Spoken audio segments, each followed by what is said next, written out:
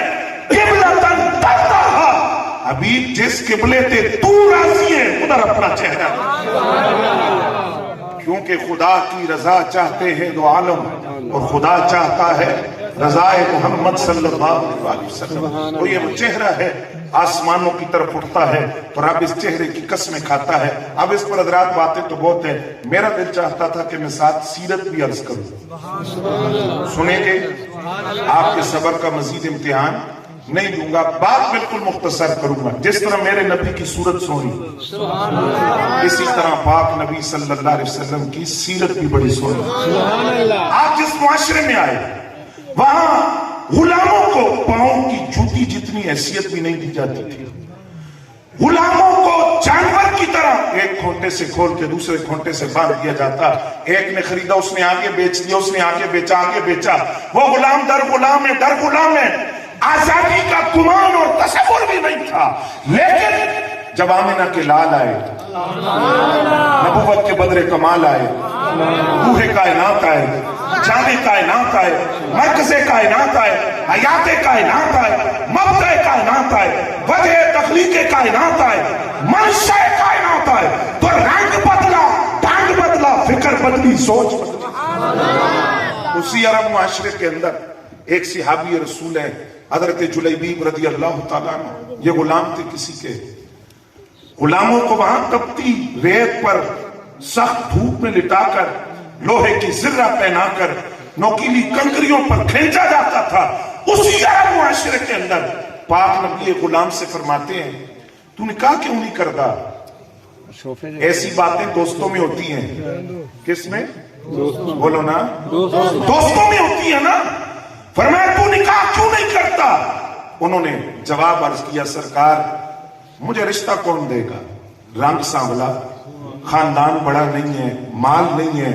فرمایا یہ بات نہ کر، تو سر اٹھا کے چل، سینہ تان کے چل، اگر تجھ سے کوئی پوچھے کہ کس کا غلام ہے تو بتا میں آمنہ کے لال کا غلام۔ سبحان اللہ۔ جو ان کی غلامی میں آتا ہے وہ سینہ تان کے چلتا ہے، وہ سر اٹھا کے چلتا ہے، سر جھکا کر نہیں چلتا۔ غمزدوں کو رضا مجدہ دیجئے کہ ہیں بے قصوں کا سہارا ہمارا نبی، اور جو نہ بھولا ہم غریبوں کو اے رضا، یاد اس نبی کی اپنی عادت کیجئے۔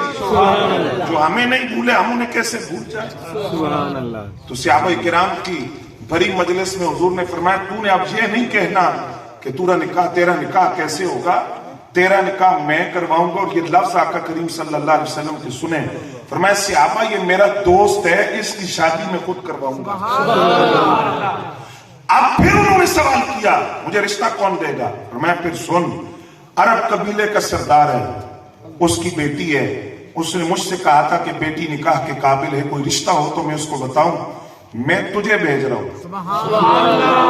میں تجھے بھیجتا ہوں، تو اس کے دروازے پر چلا جا، میرا پیغام دے کہ اس کی بیٹی کے لیے میں نے تجھے بھیجا ہے۔ ذرا تصور فرما رہے ہیں، میلاد نہ منائے اس آقا کا جنہوں نے غلامی کی بیڑیاں کاٹ ڈالی، جنہوں نے غلاموں کو فخر سے جینا سکھایا، جنہوں نے غلاموں کا سر فخر سے بلند کر دیا۔ اب حضرت جلیبیب رضی اللہ تعالیٰ عنہ اس عرب قبیلے کے سردار کے دروازے پہ پہنچے، آپ کی بیٹی کے لیے آقا کریم نے مجھے بھیجا ہے۔ اب وہ باپ ایک لمحہ ان کا چہرہ دیکھتا ہے اور پھر ایک لمحہ اپنی بیٹی کو تصور میں لاتا ہے کہ وہ تو حسن و جمال کی پیکرہ ہے، ادھر رنگ سانولا ہے، خاندان بڑا نہیں ہے، مال نہیں ہے۔ اپنی بیوی سے مشورہ کرنے گئے کہ کیا کرنا ہے۔ اب وہ بیٹی کیسی بیٹی تھی؟ جو اسلام کے دامن میں پلتی ہیں وہ بیٹیاں ایسی ہوتی ہیں، جو اسلام کی آغوش میں پلتی ہیں وہ بیٹیاں ایسی ہوتی ہیں۔ ان کا کردار ان عورتوں کی طرح نہیں ہے جو ہر سال بے خدا نعرے لکھ کر کہتی ہیں جاؤ اٹھ کر پانی خود پی لو، جاؤ اٹھ کر کھانا خود کھا لو. نہ، انہوں نے حضرت خدیجہ پاک کی سیرت نہیں پڑھی. 55 سال کی عمر کے اندر حضرت سیدہ خدیجہ الکبریٰ رضی اللہ تعالیٰ عنہا کھانا لے کر وہ غار حرا کی بلندیوں پر خود نبی علیہ السلام کی خدمت میں جاتی. یہ کردار تھا ازواج مطہرات کا. جو اسلام کی آغوش میں بیٹی پلتی ہے اس کا کردار ایسا ہوتا ہے. تو وہ اس قبیلے کے سردار کی بیٹی پردے میں کھڑی ہے, اپنے والد کو دیکھ رہی ہے کہ تاخیر ہو رہی ہے.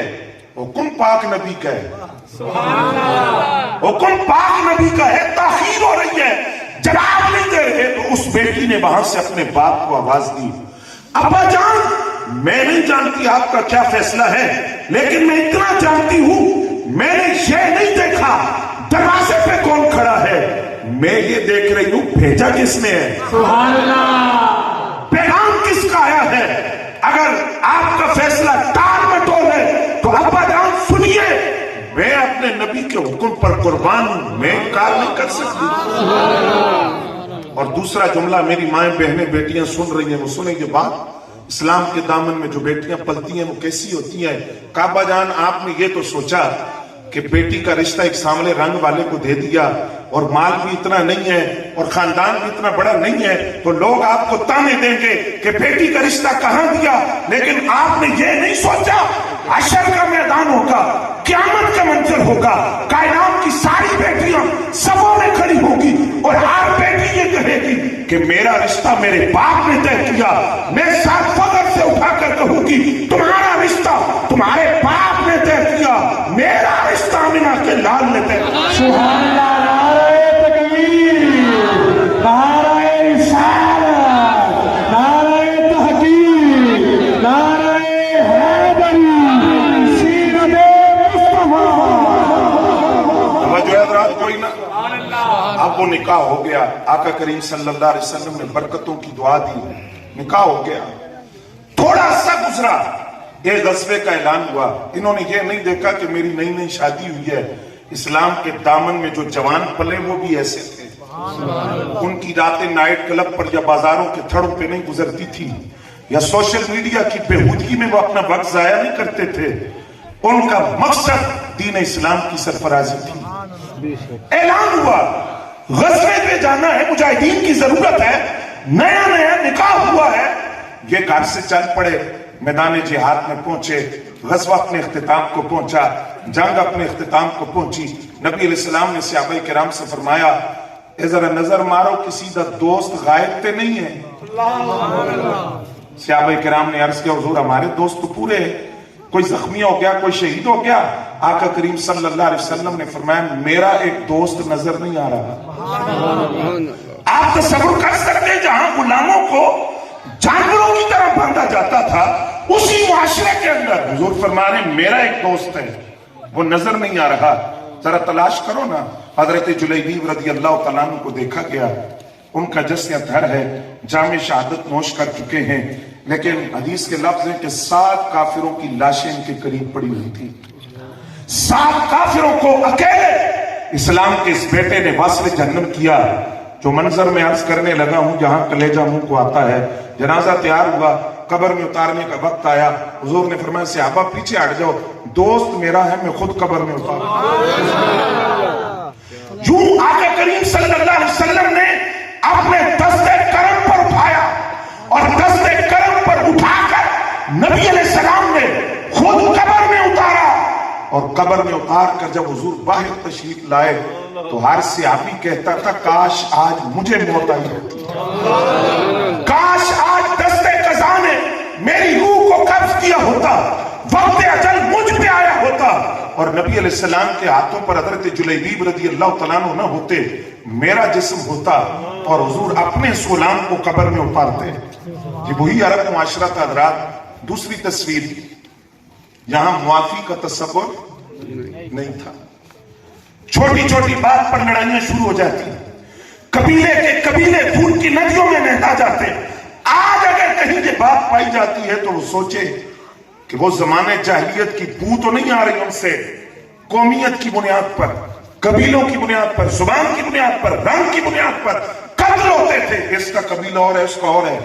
معافی کا تصور، انسانی جان کی اہمیت کیا ہے نہیں پتا، انسانی جان کو ضائع کرنا وہ بالکل اس کا اہمیت کا اندازہ نہیں تھا۔ اسی معاشرے میں نبی علیہ السلام نے کیا منظر پیش کیا سنیے کہ غزوہ حنین سے نبی علیہ السلام واپس تشریف لائے، آقا کریم صلی اللہ علیہ وآلہ وسلم نے نماز کا وقت ہوا، اذان کا حکم دیا، ایک صحابی نے اذان دی، قریبی کافروں اور مشرکوں کے کچھ بچے کھیل رہے تھے، انہوں نے اذان کی آواز سنی تو کلمات کو دہرانا شروع کر دیا، وہ بطور مذاق لفظ اذان کے سنتے اور الفاظ اذان کے دہراتے تھے اپنی زبان سے، مسلمان نہیں تھے، کفار و مشرکین کے بچے تھے، کھیل رہے تھے، اذان کا تمسخر اڑانے لگے، مذاق اڑانے لگے، اذان ختم ہوئی تو سرکار نے بلا لیا، بچے آگے، حضور نے فرمایا یہ بتاؤ اذان کون دے رہا تھا؟ جی سارے دے رہے تھے۔ فرمایا یہ بتاؤ سب سے اونچی آواز کس کی تھی تم میں سے؟ بات سنیں گے آپ؟ توجہ ہے آپ کی؟ سب سے اونچی آواز کس کی تھی؟ سارے بچوں نے بچے کی طرف اشارہ کیا، ان کا نام تھا ابو معذورہ، کہا جی ابو معذورہ ہیں، ان کی آواز سب سے اونچی ہے۔ آپ نے فرمایا بچے ذرا اذان سنانا، میری طرف توجہ رکھیں، ذرا اذان سنا۔ انہوں نے عرض کیا جی مجھے تو نہیں آتی، مجھے تو اذان سنانی یاد نہیں ہے، آپ صحابی کو حکم دے وہ کلمات پڑھیں تو میں سن کے ادا کر دوں گا۔ اب وہ صحابی رسول اذان دیتے اور یہ کلمات سن کر دہراتے ہیں۔ توجہ آپ کی سن رہے ہیں؟ اگلا منظر دیکھیں گے، یہ میں نے عرض کرنا ہے کہ انقلاب پاک نبی صلی اللہ علیہ وسلم نے عرب معاشرے میں کیسے پیدا کیا۔ اب یہ کلمات سن سن کر بول رہے، مسلمان نہیں ہیں، جب لفظ آئے نا اشہد ان محمد رسول اللہ تو یہ چھپ کر کے حضور نے فرمایا بولتا نہیں یہ کلمہ، جواباً کہا اے مسلمانوں کے نبی اگر میں یہ لفظ بول دوں تو میں پھر کافر تو نہ رہا، اپنے آباء و اجداد کے دین پہ تو نہ رہا، بت پرست تو نہ رہا، میں تو اسلام میں داخل ہو گیا، میں سارے کلمات اذان کے بول سکتا ہوں، یہ جملہ نہیں بولوں گا، میں اشہد ان محمد رسول اللہ کے لفظ نہیں بولوں گا، میں اپنی زبان سے یہ لفظ ادا نہیں کروں گا۔ آقا کریم نے فرمایا ذرا میرے قریب آ، منظر دیکھیں گے آپ، قریب آئے تو پاک نبی صلی اللہ علیہ وسلم کا دست کرم ان کی پیشانی پہ آیا۔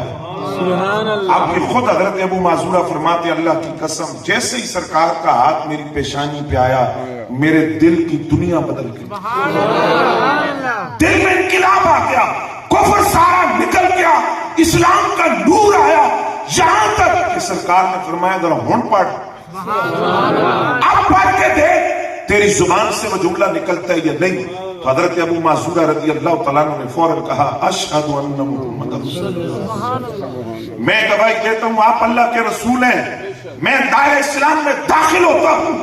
اب ذرا میرے نوجوان دوست سنیں، اپنی جوانیوں کو ضائع نہ کرو، تم اسلام کے بیٹے ہو، اسلام کی آغوش میں پلتے ہو، اسلام کے دامن کرم سے وابستہ ہو۔ میں صرف ایک جوان کی مثال عرض کرتا ہوں، بات کو مختصر کرتا ہوں، محمد بن قاسم نام تھا، 17 سال عمر تھی صرف، سندھ کے علاقے سے جب وہ فاتح بن کر داخل ہوا اور اسلام بر صغیر میں سندھ کے راستے داخل ہوا اور باب الاسلام بنا سندھ کا علاقہ، سن رہے ہیں، فتوحات کا دائرہ پھیل گیا، دشمن نے دین قوتوں کو پریشانی لگ گئی کہ 17 سال کا نوجوان ہے اور یہ بڑی تیزی کے ساتھ اسلامی جھنڈا مختلف ملکوں پر لہرا رہا ہے۔ انہوں نے ایک عورت کو شراب دے کر بھیجا، نوجوان آدمی ہے، اس کو گمراہ کرو، اس کو بہکاؤ، اس کو اس کی منزل سے ہٹا دو، اس کے مشن سے ہٹا دو۔ ساری رات کو ایک عورت تھی، فاحشہ عورت، شراب لے کر محمد بن قاسم کے سامنے بیٹھی رہی۔ اسلام کی آغوش میں پلنے والے اس بیٹے نے ساری رات نظر اٹھا کر نہیں دیکھا، نہیں دیکھا اس عورت کی طرف۔ صبح ہوئی، وہ عورت جانے لگی اور اس نے اتنی بات کہی، اس نے کہا محمد بن قاسم تیری پاک دامنی پر مجھے شک نہیں ہے، تیری شرم و حیا پر مجھے شک نہیں ہے، بس مجھے ایک بات کا جواب دے، میں یہاں سے چلی جاؤں گی۔ کس بات کا جواب؟ اس نے کہا تو جوان ہے اور تو جوان ہے، تیرے سینے میں دل نہیں ہے، تو نے ساری رات میری طرف نظر اٹھا کے بھی نہیں دیکھا، عالم شباب میں ہے، تو جوانی میں ہے۔ جو جواب محمد بن قاسم نے دیا تھا نا، یہ میرے نوجوان دوست اپنے سینوں پر لکھے. محمد بن قاسم نے کہا بی بی تو مجھے جانتی نہیں, ہم مسلمان ہیں, آپ نے کلمہ محمد عربی صلی اللہ علیہ وسلم کا پڑھا ہے, تو ہمیں جانتی نہیں. ہم جب پیدا ہوتے ہیں نا تو اپنے دلوں کو بازار مصطفیٰ میں بیچ دیتے ہیں, اور جن کے دلوں کا سودا اس گلی میں ہو جائے, اس بازار میں ہو جائے, اور جن کا دل ان کے نام پر بک جائے, ان کی نظر جدھر بھی اٹھتی ہے ایک ہی جلوہ دیکھتی ہے, اور وہ آمینہ کے لال کا جلوہ. وہ دنیا کی رنگینیوں کو نہیں دیکھتے. تو یہ حضرت ابو محذورہ رضی اللہ تعالیٰ عنہ نے کلمہ پڑھا.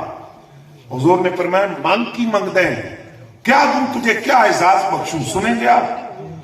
تو انہوں نے عرض کیا حضور مجھے اذان سے بڑی چس آئی ہے. ابھی مذاق اڑا رہے تھے. یہ نگاہ رسول صلی اللہ علیہ وسلم کا کیسا انقلاب ہے, دل کی دنیا بدل گئی. حضور اذان بھی بڑی چس آئی ہے, اگر مناسب سمجھو تو مکے دا مؤذن بنا دیو. میں مکہ المکرمہ چلا جاؤں, میں وہاں اذان دیا کروں گا. نبی علیہ السلام نے بھیج دیا, فتح مکہ پہ اعلان بھی فرمایا آج سے مکہ المکرمہ کے مستقل مؤذن ابو محذورہ ہیں, جن کو جانتا کوئی نہیں تھا, ان کو عظمت کی بلندیوں پر یوں میرے نبی نے پہنچایا. حضرت امیر معاویہ کاتب وحی رضی اللہ تعالیٰ عنہ کے دور تک یہ اذان دیتے رہے. پتہ ہے عرب کے رہنے والے جب کسی بات پہ قسم اٹھاتے تھے تو کیا کہتے تھے؟ ہم مختلف ناموں کی قسم اٹھاتے ہیں, فلاں کی قسم میں یہ کام کروں گا. عرب کے لوگ جب قسم اٹھاتے تھے تو پتہ کیا قسم اٹھاتے تھے؟ کہتے تھے ابو محذورہ کی اذان کی قسم ہے میں یہ کام کروں گا. جن کو جانتا کوئی نہیں تھا, ان کے نغمے توحید اور رسالت یوں گونجے کائنات کے اندر کہ ان کے نام کی قسمیں اٹھائی جانے لگی. پاک نبی صلی اللہ علیہ وسلم نے ایسے انقلاب برپا کیا. حضرات گرامی قدر, آخری روایت عرض کرتا ہوں, بات ختم کرتا ہوں. وہی عرب معاشرہ جہاں حضور تشریف لائے اور اپنی سیرت سے کیسا منظر حضور نے پیش کیا, جہاں بیٹیوں کو زندہ دفنایا جاتا تھا. کیا کیا جاتا تھا؟ زندہ دفنایا. آج کوئی پوچھے کہ میلاد کہاں لکھا ہے تو ہم کہتے ہیں تجھے کتابوں سے بھی دکھاتے ہیں, پہلے تو جا اپنی بیٹی سے پوچھ کے آ کہ میلاد منانا چاہیے یا نہیں. تو وہ تیری بیٹی تجھے ضرور بتائے گی کہ ابا جان میلاد کیوں نہ مناؤ, مجھے تو زندگی میلاد والے آقا کا صدقہ ملا, ورنہ مجھے تو زندہ دفنایا جاتا تھا, زندہ درگور کر دیا جاتا, منو مٹی تلے زندہ رکھ دیا جاتا. میلاد ضرور مناؤ. تو آپ وہ ذرا سنیے اس عرب معاشرے کے اندر کیا منظر تھا, اور میرے نبی نے کس طرح بیٹی کے سر پر عزت, تقدس کی, احترام کی, شرم کی, حیا کی, عفت کی, عصمت کی چادر رکھی. سنیں گے آپ؟ توجہ ہے آپ کی کوئی نہ؟ حسن الغابہ فی معرفت صحابہ کی روایت ہے. صحابی رسول کا نام ہے حضرت ساسا بن ناجیہ رضی اللہ تعالیٰ عنہ. ایک دن حضور کی بارگاہ میں حاضر ہوئے. یا رسول اللہ صلی اللہ علیہ وسلم یہ فرمائیں, اگر اسلام سے پہلے زمانے جاہلیت کے اندر کسی نے کوئی نیکی کی ہو تو اس کا ثواب ملے گا؟ سعید الفطرت لوگ زمانے جاہلیت میں موجود تھے جنہوں نے کبھی بھی شراب نہیں پی, کبھی کسی بت کو سجدہ نہیں کیا, جاہلیت والا کوئی کام انہوں نے نہیں کیا. سعید الفطرت لوگ اس وقت بھی موجود تھے. تو انہوں نے عرض کیا حضور زمانے جاہلیت کے اندر کوئی نیکی کی ہو تو اس کا ثواب ملے گا. میں پھر آپ سے کہہ رہا ہوں جاگتے رہنا, بات کو سمجھنا. گال بڑی چاسا لی ہے. میں نے جب خود پڑھی تو عقل دنگ رہ گئی. میں نے چونکہ اردو میں پڑھی تھی تو پھر میں نے تلاش کیا اصل متن عربی کہاں لکھی ہے. یہ روایت حسن الغابہ میں موجود ہے. زمانے جاہلیت کا کوئی کام ہو نیکی کا ثواب ملے گا. فرمایا پہلے 10 کام کی کیتے, کیا نیکی کی ہے؟ عرض کیا سرکار پھر میری داستان سنیں. میں اونٹ چرایا کرتا تھا, 2 اونٹ بے قابو ہو کر جنگل کی طرف نکل گئے. میں تیسرے اونٹ پہ بیٹھ کے اپنے اونٹ پکڑنے کے لیے گیا. ایک آدمی وہاں بیٹھا تھا, کھجورے کھا رہا تھا, پانی پی رہا تھا. میرے 2 اونٹ اس کے پاس تھے. میں نے کہا یہ میرے اونٹ ہے. اس نے کہا تیرے ہے تو مجھے کوئی اعتراض نہیں, لے جا تیرے اونٹ ہے, لیکن یہ کھجورے ہیں, میں تجھے دعوت دیتا ہوں تو میرے ساتھ کھجورے کھا, پانی میں شریک ہو.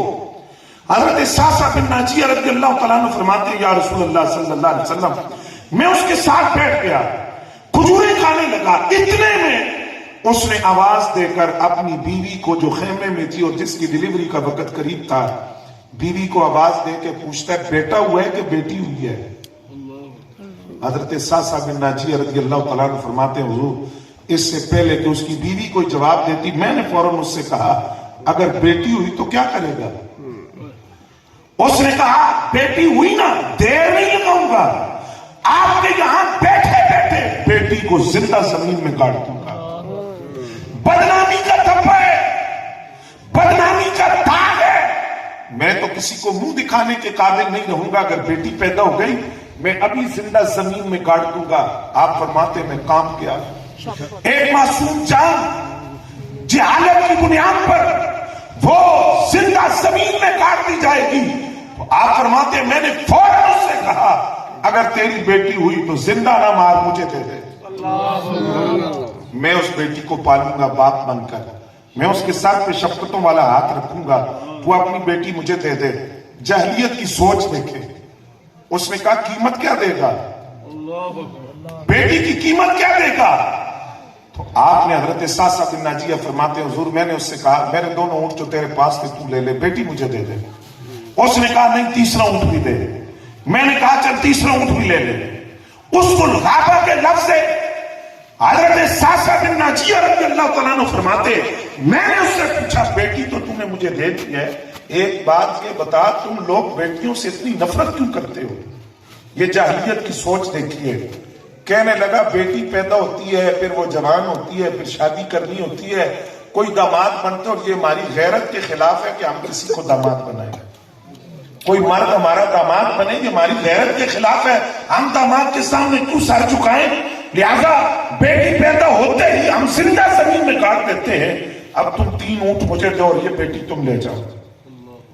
حضرت ساسا بن ناجیہ رضی اللہ تعالیٰ عنہ فرماتے ہیں بیٹی میں گھر لے آیا، جب وہ چلنے پھرنے کے قابل ہوئی، مجھے بھی اللہ نے 2 شہزادیاں دی ہیں، آپ کو بھی اللہ نے شہزادیاں دی ہوں گی، آپ ذرا تصور کریں نا، جب وہ بیٹی کبھی باپ کی داڑھی میں ہاتھ پھیرتی ہے، کبھی بالوں میں ہاتھ پھیرتی ہے، کبھی سینے پہ کھیلتی ہے، کبھی اپنے وہ دوپٹے کے ننھے سے پلوں کے ساتھ باپ کے چہرے سے پسینہ صاف کرتی ہے، کبھی ننھے چلوؤں میں باپ کے لیے پانی لاتی ہے، تو کتنا لاڈ آتا ہے اس بیٹی پر، وہ بیٹی کتنا سکون دیتی ہے، اور باپ سے فطرتی طور پر بیٹی کی محبت زیادہ ہوتی ہے، باپ سے زیادہ محبت کرتی ہے بیٹی فطرتاً۔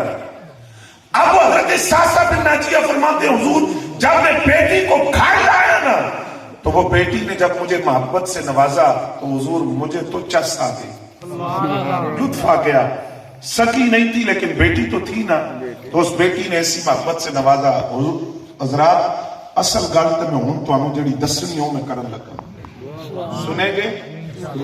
کہتے ہیں سرکار جب اس بیٹی نے محبت سے نوازا تو مجھے اس کام کا اتنا لطف آیا کہ پھر میں نے اپنی مصروفیت یہی بنا لی، میں مکے کی گلیوں میں آواز دیتا تھا کسی کے گھر بیٹی تو نہیں پیدا ہوئی؟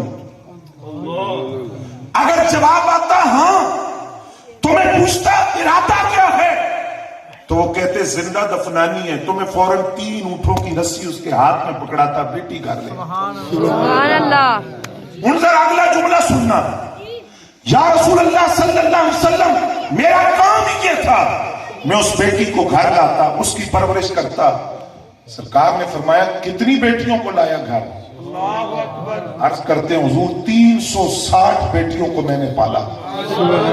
کتنی؟ 360 بیٹیوں کی میں نے پرورش کی ہے، گھر میں پالا، ہر بیٹی کے بدلے 3 اونٹ اس کے باپ کو دیے، بیٹی کو گھر لایا کہ معصوم جان ہے اس کو زندہ زمین میں دفنا دیا جائے گا۔ حضرت ساسا بن ناجیہ کہتے ہیں میں نے اپنا سوال دہرایا کہ حضور مجھے اس عمل کا کوئی ثواب ملے گا، لیکن مجھے آقا کریم صلی اللہ علیہ وسلم کی طرف سے جب خاموشی ملی تو میں نے رسول اللہ صلی اللہ علیہ وسلم کے چہرے انور کو دیکھا، داڑھی آنسوؤں سے تر تھی، اور حضور صلی اللہ علیہ وسلم رو رہے تھے، چہرے انور آپ کا سرخ تھا۔ آپ نے فرمایا ساسا بن ناجیہ تو پوچھتا ہے تجھے انعام ملے گا، تجھے 2 انعام ملیں گے، دنیا کا بھی اور آخرت کا بھی، اور دنیا کا انعام تجھے مل چکا ہے، آخرت کا آخرت میں ملے گا۔ آقا مجھے دنیا میں کیا انعام ملا؟ فرمایا تو نے کلمہ پڑھا، تو اسلام لایا، تو ایمان لایا، تیرا ایمان لانا ان بیٹیوں کا صدقہ ہے، اور ان بیٹیوں کی خدمت کی وجہ سے اللہ نے تجھے ایمان کی دولت دی۔ آخرت کا مسئلہ تو کرم کے اتنے دروازے کھلیں گے کہ تو تصور نہیں کر سکتا. کرم کے اتنے باب کھلیں گے کہ تو تصور نہیں کر سکتا کہ تو نے کتنا بڑا نیکی کا عمل کیا ہے. حضرات گرامی قدر، تو آج میلاد اس اپنے آقا و مولا کا جن کی صورت بھی بڑی سونی، بولو نا، جن کی سیرت بھی بڑی سونی، جن کا ظاہر بھی بڑا سونا، باطن بھی بڑا سونا، اور آقا کریم صلی اللہ علیہ وسلم کو چہرہ بھی بڑا سونا ملا، کردار بھی بڑا سونا ملا. یہی تو وجہ تھی. میلاد تو بعد میں ہوا، جلوہ گری بعد میں ہوئی. جس رات حضرت عبداللہ رضی اللہ تعالیٰ عنہ کی پشت سے نبی علیہ السلام کا نور سیدہ آمنہ پاک کے بطن میں منتقل ہوا، مشرق کے جانور مغرب کے جانوروں کو، مغرب کے جانور مشرق کے جانوروں کو، سمندر میں مچھلیاں ایک دوسرے کو، فضا میں پرندے ایک دوسرے کو مبارکباد دیتے تھے. مبارک ہو وہ نور کائنات میں جلوہ گر ہونے والا ہے جو زمانے کا رنگ بدلے گا، ڈھنگ بدلے گا، سوچ بدلے گا، فکر بدلے گا. تو ہم الحمدللہ نہ شکرے نہ قدرے احسان فراموش نہیں، اور وہ بھی نہیں جن کے بارے میں اعلیٰ حضرت کہتے ہیں کلمہ پڑھانے کا بھی احسان کیا. الحمدللہ میلاد کی صورت میں ہم شکر ادا کرتے ہیں. اللہ